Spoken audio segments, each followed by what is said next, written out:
takıla değil. Buraya oynattım ha oynattım.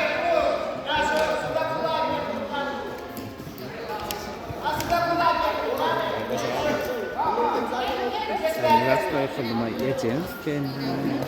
Hıdır. Bık gör böyle mi? O Goresh normal mı? Götürdü evet. Badavur neden mi abi? Kuma? Hem de bittik. Bir toyda badavur oldu sana. Selim молодец. Hanımın kameraydı.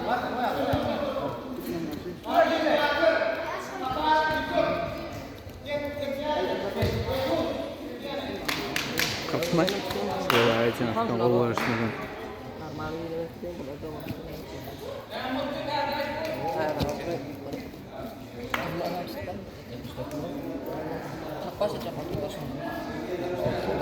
Hıdır bık. Dizla. Çepakan bulama.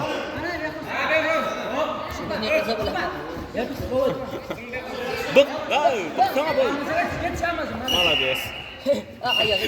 Gördün mü? Yan kârı. Ama öyle nasıl? Evet.